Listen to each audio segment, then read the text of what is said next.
খদে দিয়া কেউ রডি মারছে, পড়িয়ে গেছি, পড়িয়ে উঠতাম যাই জন্য চাকু দিয়ে মারছে। প্রবাসে থাকা নিয়ে সন্দিহান তারা তাদের বাবা মাকে এইভাবে রাখিয়া এবার সুস্থ বিচার চাই।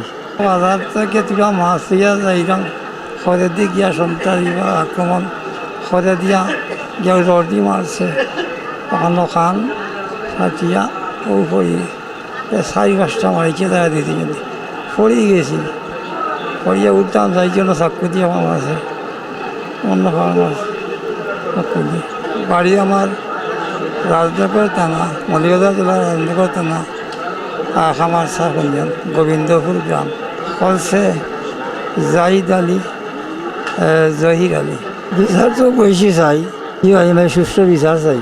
উনি একজন বায়ুবৃদ্ধ এবং সর্বজন শ্রদ্ধেয় একজন মুরব্বী আলেম এবং অনেক ছাত্রের আলেমুল আমাদের উস্তাদও উনি, সম্মানী মানুষ উনি।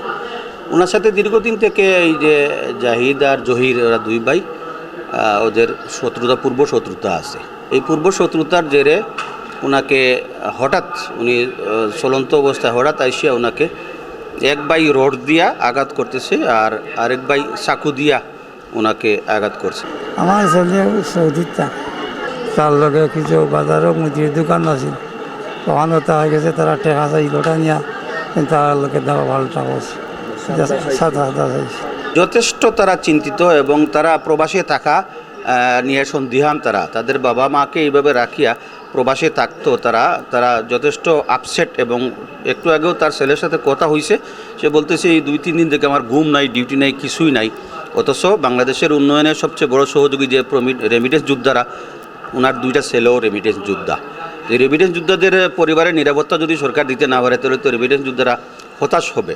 যদি উপস্থিত কিছু লোকজন আসে ওনাকে সেভ করার চেষ্টা না করতো তাহলে ওখানেই ওনাকে মেরে ফেলতো। পূর্ব শত্রুতা যেটা জমিজমা সংক্রান্ত ওনাদের সাথে, তারা তাদের অসৎ যে চাওয়া পাওয়া ওইটা উনি মানে নাই, যার কারণে ওনার উপর ক্ষুব্ধ ছিল।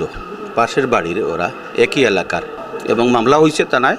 আমরা যথেষ্ট সন্দিহান প্রশাসনের ভূমিকা নিয়ে আজকে 4 দিনের মতো হয়ে গেছে, এখন পর্যন্ত কোনো আসামিকে গ্রেফতার করা হয় নাই। প্রশাসনের নির্লিপ্ততা আমরা যথেষ্ট দেখতেছি এবং দেশের আলিম ওলামা যথেষ্ট ক্ষুব্ধ ওই ব্যাপার নিয়ে, যেহেতু উনি একজন বয়োজ্যেষ্ঠ আলেম এবং সিলেটের আলিম ওলামারা সেটা কোনো অবস্থায় মেনে নিতে পারতেছেন না। হসপিটালে আসিয়াও ওনার সাথে দেখা করতেছেন, ওনাকে বিভিন্ন ধরনের সহযোগিতার ব্যাপারে ওনারা কথা দিয়ে যাচ্ছেন। আজকেও ওনার এলাকায় মানববন্ধন হচ্ছে, আলিম ওলামারা মিলিয়া মানববন্ধন করতেছেন। প্রশাসনের নির্লিপ্ততা যদি না হইতো তাহলে এত কিছু করতে হইতো না। আমরা এই ব্যাপারে সিলেটের সর্বজন আলিম ওলামাদের সহযোগিতা চাচ্ছি, দৃষ্টি আকর্ষণ করছি, আর প্রশাসনের দ্রুত হস্তক্ষেপ চাচ্ছি আইনের আওতায় তাদেরকে এনে বিচার করার জন্য। সুষ্ঠু বিচার চাই এবং সুষ্ঠু বিচার যদি না হয়, প্রশাসন যদি আপনার সহযোগিতা করতে না থাকে তাহলে এটার হিতে বিপরীত কিছু ঘটতে পারে। এলাকার মানুষ ক্ষুব্ধ, সিলেটের সর্বজন শ্রদ্ধ আলেম হিসাবে আলেম ওলামারাও ক্ষুব্ধ।